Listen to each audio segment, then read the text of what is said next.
Your sir, how do you see Trump and Mohammed bin Salman meeting? जी I think ज़बरदस्त थी और expectation भी यही थी। एक अहम दौरा है इसलिए कि देखें प्रेसिडेंट ट्रम्प की और शहजादा मोहम्मद बिन सुल्तान या MBS की बहुत ही एक अच्छी पर्सनल रेपो है। बल्कि जब ट्रम्प इक़्तिदार से बाहर गया और उसके बाद जब बाइडन आए थे तो फिर इनके दरमियान बहुत ही सदमहरी एक बहुत हो गई थी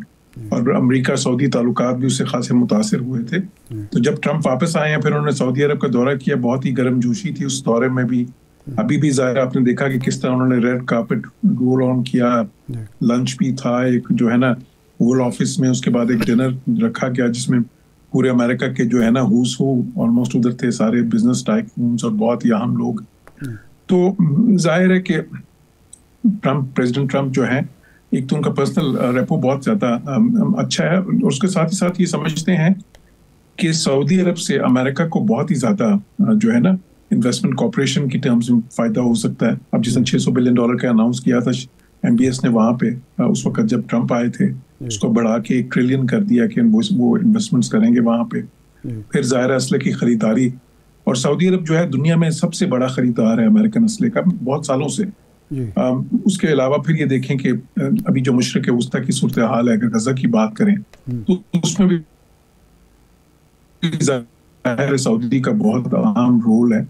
जितने मुल्क दूसरे बीच में हैं, मसलन अगर कतर है, सऊदी अरब से काफ़ी ज़्यादा ताल्लुकात भी हैं। अच्छा जो सब टाइम की कमी है तो ये फरमाएं, अब ये जो अमन मुआहदा है इस पर अमल दरामद शुरू होता है, फोर्स भी बन जाती है, तो आप देख रहे हैं कि फ़लस्तीनी रियासत का क़याम अब यकीनी होगा और फ़लस्तीनी रियासत के क़याम के बाद ही अब्राहम एकॉर्ड की तरफ कोई पेशकदमी होगी, या ट्रम्प जो है फ़लस्तीनी रियासत के मामले को तो वादा फ़र्दा पे टालेंगे और अब्राहम एकॉर्ड पे दस्तखत पहले कराना चाहेंगे अपनी टर्म में? ये देखिए उनकी कोशिश तो यही होगी कि उसमें दस्तखत वो जो है ये अब्राहम एकॉर्ड्स में ये मुल्क ज़्यादा से ज़्यादा आएँ। और अब्राहम एकॉर्ड्स क्या हैं? यही है कि इसराइल के साथ आप ताल्लुकात नॉर्मलाइज करें, डिप्लोमेटिकली उनको जो डिप्लोमेटिक रिलेशंस इस्टेब्लिश करें, जो है ना बल्कि उससे भी आगे बढ़ के जो है ना इक़्तिसादी ताउन जैसे UAE ने किया है, बहरीन ने किया है, जिन मुल्कों ने उनके साथ अब्राहम एकॉर्ड्स किए हैं 4 मुल्कों ने, और बाकी भी और कुछ कई मुल्क तो पहले से ही उनको तस्लीम किए हुए हैं, वो तो है। अब जहाँ तक इसका ताल्लुक है, ये भी करारदाद जो पास हुई है, रेजोल्यूशन जो पास हुआ है, ये भी एक बहुत अहम डेवलपमेंट है। देखिए ये अंडर चैप्टर 7 हुआ है। जो अंडर चैप्टर 7 कोई रेजोल्यूशंस पास होते हैं यूनाइटेड नेशन सिक्योरिटी काउंसिल में, तो उनको वो बाइंडिंग होते हैं दूसरे मुल्कों पे, मतलब दूसरे मुल्कों पे रिस्पॉन्सिबिलिटी आ जाती है कि वो जो है ना उनकी जो भी टर्म्स हैं उनको माने, और उसमें इवन यूज ऑफ फोर्स तक आ सकती है अगर वो कोई उसको ऊपर अमल ना करे। तो इससे जो 3-4 चीजें होंगी मैं समझता हूँ। एक तो ये जौहर साहब ये जरा सप्लीमेंट्री क्वेश्चन है, आपने यूज ऑफ फोर्स की बात की है, ये जो ISF होगी और अगर मुआहदे के बरखिलाफ इजराइल जाता है तो ये ISF उसके खिलाफ कार्रवाई कर सकती है इजराइल के? बिल्कुल जी, देखें थियोरेटिकली कर सकती है, लीगली कर सकती है अक़वाम मुत्तहिदा, बिल्कुल। मतलब अगर उसके चैप्टर 7 की रूह से बात करें कि चैप्टर 7 जो मैंडेट करता है तो उस पर हिसाब से कर सकती है, लेकिन उसमें देखें क्योंकि उन्होंने अगर हमास डिसआर्म नहीं करेगी और इजराइल उधर से विड्रॉ करता जाएगा जहाँ जहाँ वो डिमिलिटराइज होता जाएगा जो एरिया जो है, तो अगर वो नहीं होगा तो मेरे ख्याल जो ज्यादा इम्कान ये है कि वो हमास से जो है ना वो जो उधर फोर्स आएगी इंटरनेशनल स्टेबलाइजेशन फोर्स, उसको शायद मेरे ख्याल ज्यादा चांस इस चीज का कि हमास से कोई उनकी इस किस्म की हो जिसमें उनको थोड़ा सा पुश करना पड़े, क्योंकि इजराइलीज तो इस मामले में जाहिर है कि ट्रम्प ने जब उनको कंसल्ट करके ये सारा कुछ किया है ना, तो उसमें तो उसकी वर्डिंग बड़ी जो ऐसी है कि जो कि इजराइल के हक में है, क्योंकि उसमें बहुत ये है कि कैलिब्रेटेड होगा सारा कि जितना हमास डिसआर्म करेगी, डिमिलिटराइज जितना एरिया होगा, इजराइली उतना विड्रॉ करेगी इजराइली फोर्स। अच्छा ये फरमाएं कि 8 मुस्लिम ममालिक ने इसको एंडोर्स किया,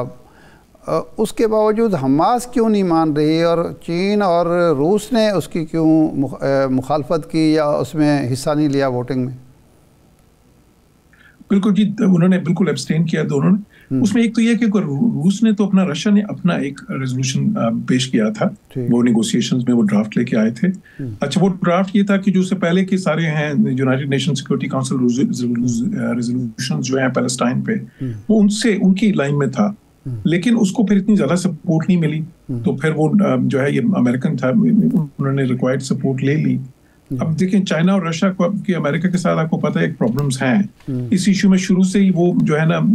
ایک قسم کا ایبسٹین کرتے رہے کافی زیادہ موقعوں پہ, کیونکہ یہ پلان امریکن پلان ہے, ان کی مرضی کا پلان ہے بالکل, اور اس میں فائدہ بھی امریکہ کو ہے, کیونکہ جب یہ ریکنسٹرکشن ہوگی اس میں, ایک تو دیکھیں بورڈ آف پیس جو ہے وہ کس کے کنٹرول میں ہوگا, امریکہ کے کنٹرول میں ہوگا. اچھا, اس کے نیچے جو بھی سیٹ اپ آئے گا, جو اسرائیلی جو ایک فلسطینین جو ہے نا ٹیکنوکریٹک کمیٹی بنے گی, وہ بھی ساری اس کے کنٹرول میں ہی ہوگی. اچھا, اس کے بعد پھر جہاں پہ اگر وہ ریہیبلیٹیشن ہوگی, جو ریلیف کا پیسہ آئے گا, ریکنسٹرکشن ہوگی, اس کا ہوگا, وہ بھی سارا وہی board of peace he control کرے گا, یعنی کہ ٹرمپ کریں گے. تو چائنیز اور رشین ایسے پلان کو کیسے ایکسیپٹ کریں گے جو کہ پورا ہی امریکہ کے زیر اثر ہے. تو حماس کیوں غیر مطمئن ہے؟ دیکھیں حماس کا غیر مطمئن تو بالکل وہ تو ایکسپیکٹیشن ہی تھی, کیونکہ وہ ڈسارم نہیں ہونا چاہتے نا, تو ان کو مطلب بیسیکلی تو ہتھیار ڈالنے کے لیے کہا جا رہا ہے نا. اور یہ بڑا کلیئر ہے, اسرائیلیز نے بھی کلیئر کیا ہوا, امریکنس نے بھی, کہ جی اب حماس کا, اور پھر دوسری بات ہے کہ ان کا جو آگے نظم و نسق ہوگا, یہ جو ٹیکنوکریٹک کمیٹی بنے گی, اس میں بھی یہ کلیئر آ گیا اس میں کہ ان کا کوئی رول نہیں ہوگا. تو ظاہر ہے یہ دونوں چیزیں جو ان سی ہیں اس سے تو پھر ان کی اس گروپ کی ساری جو ان سی ہے انفلوئنس اور جو ہے آلموسٹ ان کا ریزون دوت جس کو کہتے ہیں, ان کا ریزن فار ایگزسٹنس ہی ختم ہو جائے گا. تو وہ تو اس کے مخالف ہوں گے. لیکن دیکھیں عرب ملکوں میں اس وقت ویو ایسی ہے کہ حماس کی پوزیشن کو کہیں بھی کوئی اتنی پذیرائی نہیں ملے گی. آپ دیکھیں عرب ملک جو ہیں وہ بھی نہیں چاہتے کہ حماس وہاں پہ, وہ دیکھیں حماس ویسے بھی جو ہے وہ ایران کی ایک پروکسی آرگنائزیشن کے طور پہ اس کو وہاں پہ لیا جاتا تھا بہت سے عرب ملکوں میں, تو اس لیے